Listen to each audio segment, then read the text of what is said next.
New video back at the shop. I like the acoustics a little better here for the moment. I feel a little bad, Celeste, about not doing the cell phone video of the Jupiter-Saturn conjunction, but uh, for the most part, they were very close together. It didn't look like a point, but you could clearly see that they were very, very close. So that was the conjunction part of it, but I still feel bad, so I guess I should make a quick video here to try to make up for it and explain a little bit of what I've been working on over the years concerning Jupiter and Saturn. Now, the teachers in the universities and all the literature, they always tell us that Jupiter and Saturn formed at the same time as the Earth formed, as Mars formed, as Venus formed, as the Sun formed. Everything is 4.5 billion years old. But what you'll see with this quick talk here is that they are not 4.5 billion years old. Jupiter and Saturn are only a few hundreds of millions of years old. And they're also actually very close in age to each other. And that's what this theory predicts. That's what we can have, that's why I can show as their DH ratios that were measured. And not only were they appearing close from our vantage point, but conceptually, on a time scale, they are very close in age.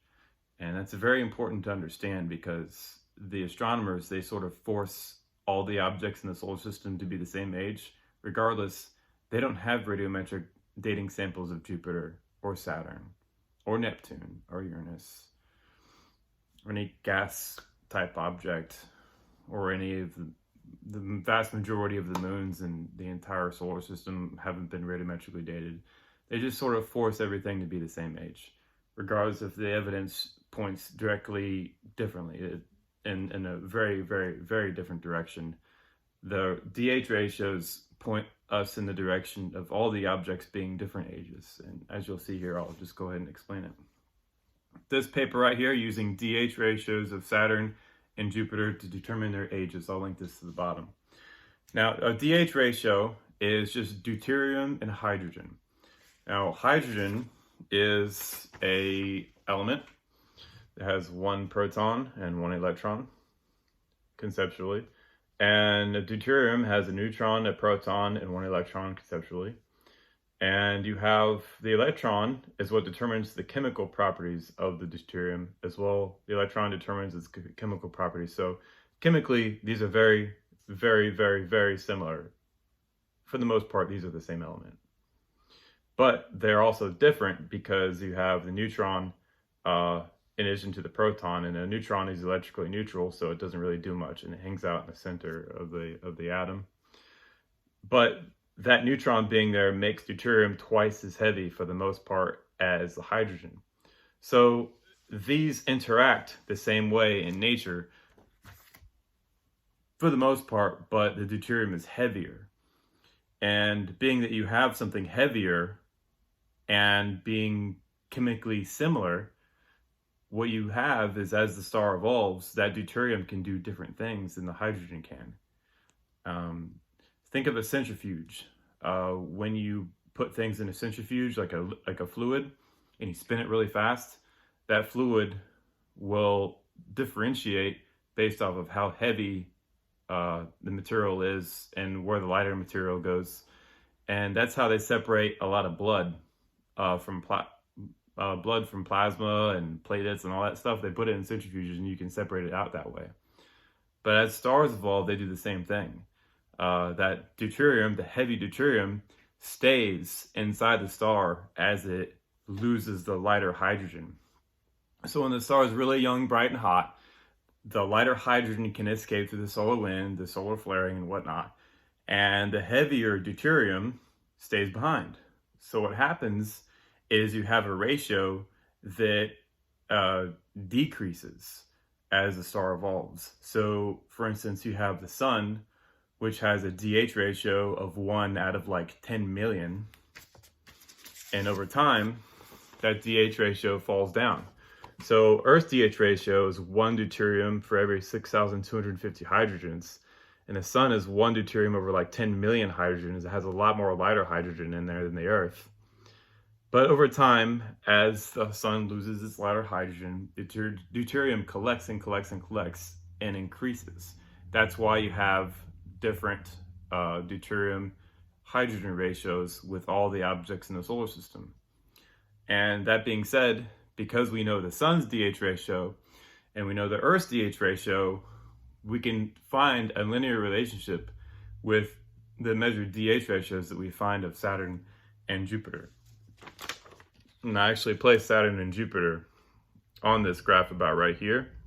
So you have Jupiter about right there, and you have Saturn right there on the bottom. So they're also kind of in conjunction, if you will, on the Walensky-Taylor diagram. They're both a few hundreds of millions of years old. And I don't want to read this whole thing out to you, but I'll go ahead and tell you the quick numbers here. I'll tell the numbers, but then I'll break it down for you guys. Quote from iopscience.org. This is in one of their articles. We present new measurements of the deuterium abundance on Jupiter and Saturn, showing evidence that Saturn's atmosphere contains less deuterium than Jupiter's. That means it's younger. We analyzed far-infrared spectra from the Cassini Composite Infrared Spectrometer to measure the abundance of HD on both giant planets. Our estimate of the Jovian DH is 2.95 plus or minus 0.55 times 10 to the negative 5, and is agreement with previous measurements and the Galileo probe. In contrast, our estimate of the Saturn value, 2.1 plus or minus 0.13 times 10 to the negative 5, is somewhat lower than on Jupiter by a factor of 0.71 plus or minus 0.15, contrary to model predictions of a higher ratio. The Saturn DH ratio is consistent with estimates for hydrogen in the protosolar nebula, but its apparent divergence from the Jovian value suggests that our understanding of planet formation and evolution is incomplete, which is in agreement with the previous work. I couldn't agree more. Their understanding of planetary formation and evolution is incomplete. And you can automatically tell from that alone. Planetary formation and evolution, no. Planetary formation is evolution. A planet forms as it evolves. It's the same process. So with that "and" in there, you can automatically tell they don't know what they're talking about. As the planets form, they evolve. As planets evolve, they form. They are evolutionary structures. This is the theory of planetary evolution. To make the work complete, all they need to do is use their DH ratios to determine how old or evolved they are. Using a general theory, the ISO SWS measurement set the age of Jupiter as 632 plus or minus 98 million years old. Using the Galileo probe's measurement, Jupiter's age is 731 plus or minus 197 million. Saturn's age is different though. With its DH ratio, it is determined to be 590 plus or minus 141 million. What these DH ratios show us is that Saturn is younger than Jupiter by between 40 and 140 million years. This could be an explanation as to why it is less dense. It had its atmosphere ripped apart before it could experience more mass-dependent fractionation. So basically, it was on a faster transformation curve. It was evolving faster than Jupiter, which is why they're on similar transformation curve or similar phase curves, but different transformation curves. And also could explain why Saturn is more puffy than Jupiter. It was orbiting a lot closer to a host star. Let's see, what else do I have here for this talk? And to reiterate, stars' atmospheres are lost as they evolve. So to say Saturn and Jupiter are billions of years old, on par with the Earth, which has lost the vast majority of its ancient atmosphere. It has a very, very thin, oxygen, nitrogen atmosphere. To say those two objects are billions of years old as compared to the Earth, when clearly they're vastly younger than the Earth, is to be unscientific. Because, for one, they don't actually have measurements of Jupiter and Saturn's age. They're assuming that they're as old as Earth. And two, the theory predicts that these objects are normal evolutionary structures. They're intermediate age stars. They're between 590 and 700 million years old. Saturn being a bit younger than Jupiter. So they're very close in age. Um, yeah, that basically sums that up. But yeah, to take those DH ratios and to make sense of them is why I wrote those papers.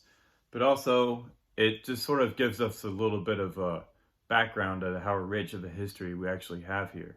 Just forcing everything in the solar system to be the same age is not scientific, when clearly they're physically different in chemical structure and mass and total axial angular momentum and atmospheric composition, what have you.